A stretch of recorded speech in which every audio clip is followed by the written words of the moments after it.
Bonjour à tous et à tous, je suis vraiment ravi au nom de l'ensemble des entreprises françaises de vous souhaiter la bienvenue ici à Paris. C'est un plaisir, un an après nos rencontres Afrique numérique qu'on avait tenues ici même à Pierre Mendès France à Bercy, de vous accueillir à nouveau dans le cadre de cette 6e édition des Assises de la transformation numérique. Alors je tiens en premier lieu à remercier notre ami Mouhamadou Diallo d'avoir organisé au nom de tous et pour tous ces 6e assises. Il a relevé le challenge. Vous savez qu'en France, nous avons été un petit peu occupés au cours du premier semestre 2017, moi-même assez occupé au cours du mois de juin. Et donc Mouhamadou a réussi avec brio à pallier à finalement un peu une absence de dynamique qu'on avait pu avoir au moment de l'élection présidentielle et du changement de gouvernement. Qu'il en soit ici remercié. Je tiens également à saluer l'ensemble de mes homologues, ceux avec qui nous avons développé cette alliance pour le développement et le digital. C'est toujours un plaisir que de réunir l'ensemble des écosystèmes numériques membres de l'ADD, de l'Alliance pour le développement et le digital. Donc bienvenue à nos amis algériens, bienvenue à toi Kassem, bienvenue à nos amis tunisiens, bienvenue à nos amis marocains, ma chère Salwa, bienvenue au Gothique, mon cher Patrick, et puis bien sûr bienvenue à nos amis sénégalais en la personne d'Antoine Gomme et de l'Optique. L'Alliance, elle a pour vocation à porter une ambition française renouvelée en matière de coopération avec le continent africain. Vous avez noté qu'il se passait beaucoup de choses dans notre pays, et je remercie le docteur Touré d'avoir noté qu'il y avait un dynamisme nouveau en France, alors bon, qui n'est pas uniquement dû à l'élection présidentielle, concernant en tout cas les start-up. Mais ce qui est certain, c'est que le contexte entre l'année passée et cette année a complètement évolué.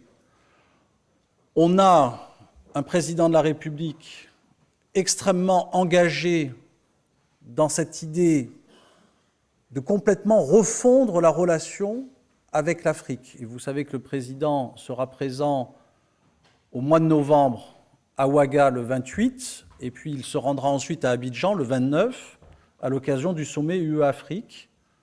Et à l'occasion de sa première visite officielle, je pense qu'il déclinera l'ambition nouvelle de la France vis-à-vis du continent africain. Mais dès à présent, il a donné des gages extrêmement importants. Il a mis en place un conseil présidentiel pour l'Afrique qui réunit que des personnes issues de la société civile. Et ça, c'est quelque chose de tout à fait nouveau. Il met en pratique de nouvelles méthodes, une nouvelle façon de fonctionner. Parce qu'il souhaite mieux comprendre en écoutant notamment les Africains eux-mêmes et les Françaises et les Français issus de la diaspora. Ce changement au plus haut niveau de la France, il doit tous nous inspirer, nous, les entrepreneurs français, dans notre relation vis-à-vis de nos pairs africains. Vous le savez, je crois profondément à cette idée de troisième voie numérique.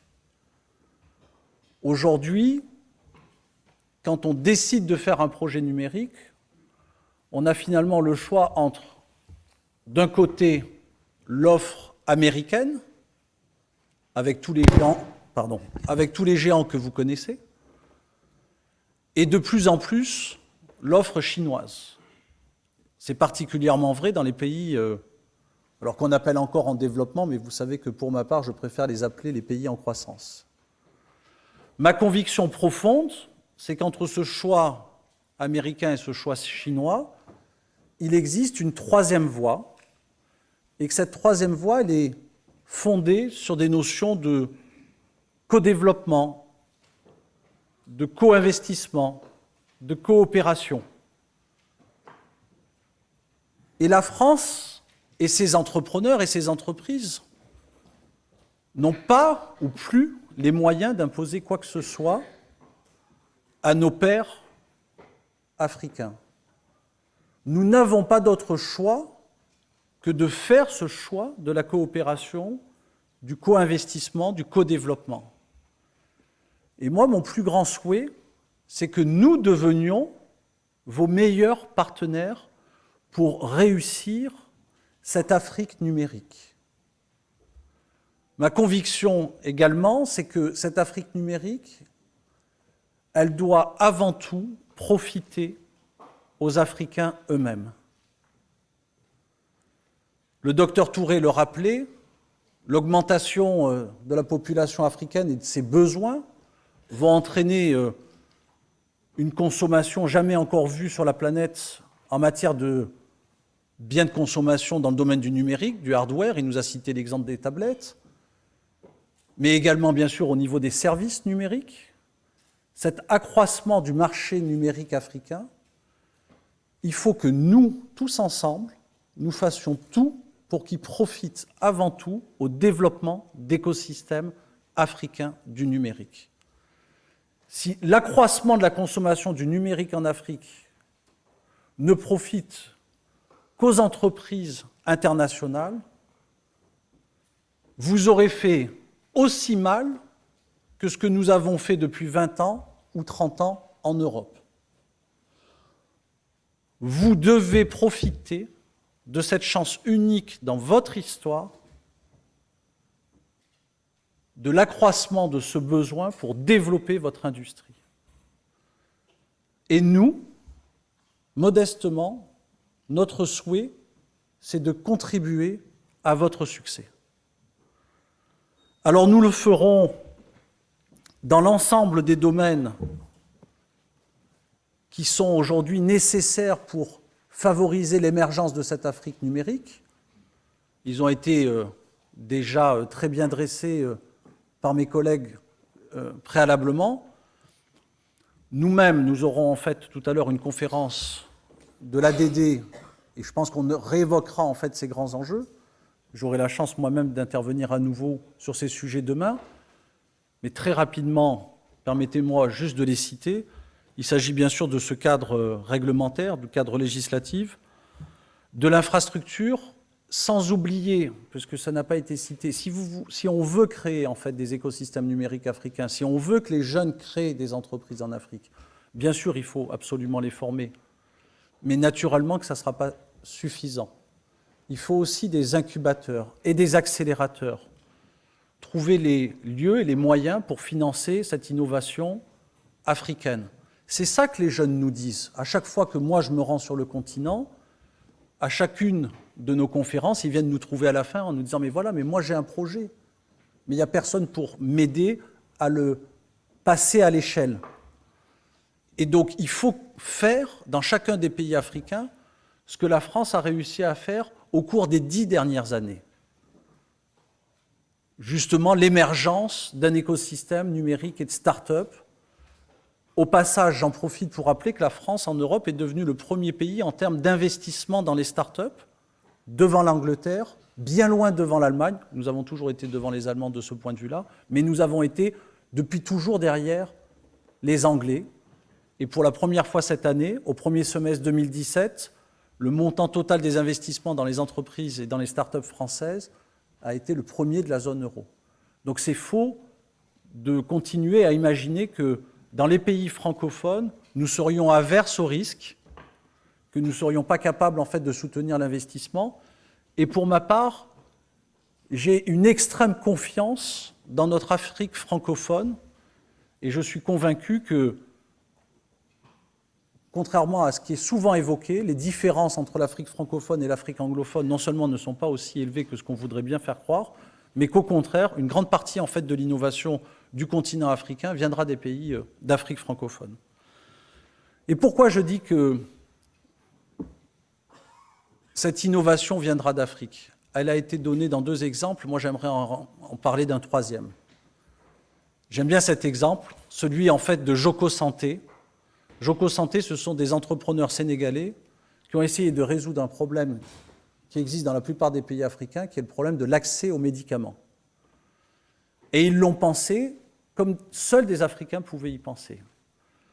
Le système est tout simple, c'est que quand vous avez des médicaments non utilisés, vous les rapportez à une pharmacie, et puis là, il y a une sorte de bourse électronique, et on vous donne des points, et ces points, ça vous permet à vous, ou à votre famille, ou à vos amis, d'aller acheter demain, dans une pharmacie, grâce à ces points, les médicaments dont vous auriez besoin.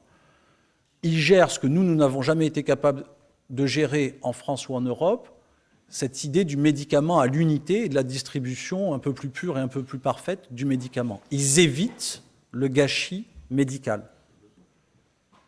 Naturellement, ça ne pouvait pas être inventé chez nous, puisque pour tous les Français, le médicament, il est gratuit. Et pour la plupart des Européens également. Et donc nous-mêmes, ça ne peut pas venir dans nos têtes, cette idée de résoudre un problème que nous ne connaissons pas. Nos pharmacies, d'ailleurs, sont remplies de médicaments, comme chacun le sait. Voilà un exemple d'une innovation frugale, d'une innovation simple, qui a pu être inventée sur le continent par des Africains, pour des Africains, et elle n'aurait pas pu être inventée ailleurs. Les exemples sont extrêmement nombreux. On aura 3 jours pour en parler, en débattre. Je voudrais juste, pour ma part, terminer sur quelques éléments de méthode pour bâtir cette 3e voie du numérique ensemble. Sachez que toutes les agences françaises reçoivent, vous savez, la France est un pays formidable. Quand il y a un chef qui sait où il va, qui donne le cap, qui explique comment il va y aller, tout se met en ordre de façon impressionnante pour suivre cette vision du chef.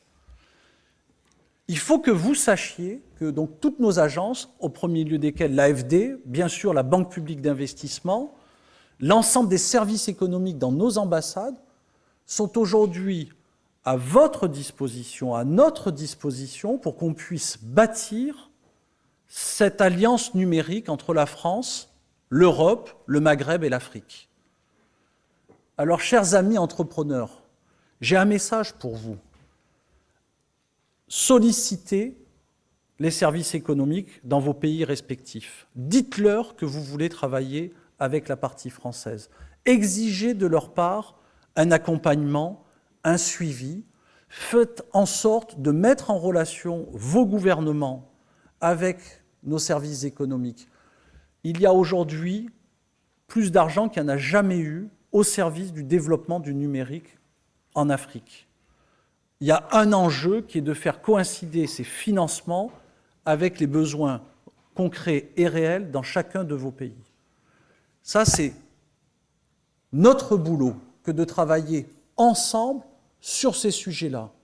Ne laissons pas passer ces opportunités et faisons en sorte de concrètement bâtir ensemble cette Afrique numérique. Et c'est valable dans le cadre des programmes e-gov, c'est le cas bien sûr dans le cadre des programmes e-santé, c'est le cas aussi dans le domaine de la formation. Et il y a beaucoup d'argent aujourd'hui disponible pour financer des projets concrets, opérationnels. Donc surtout, ne laissons pas passer en fait les échéances et travaillons en fait sur ces sujets. Enfin, un mot sur le co-organisateur de ces journées, la Direction générale des entreprises. Je tiens vraiment à saluer le travail inlassable et permanent et avec beaucoup de pugnacité de Jean-Bernard Gramunt, Jean-Bernard. Lui-même, à travers la DGE, porte un site internet qui est un peu notre plateforme aujourd'hui de communication qui s'appelle Digi4Dev, c'est bien ça, Jean-Bernard? Digi4Dev, qui doit être un peu notre lieu de rassemblement au niveau des initiatives entre la France, l'Europe et le continent.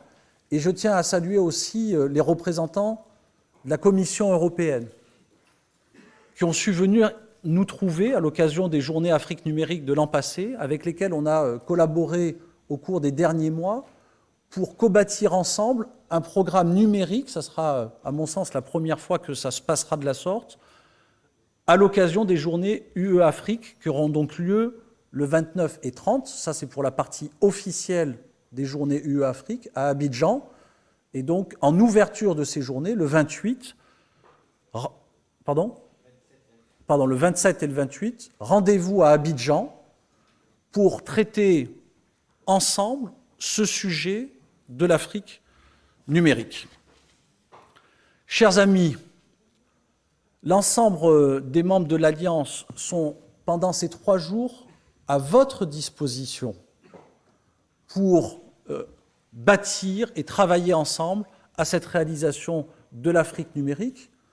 Pour ma part, je suis également là à votre disposition.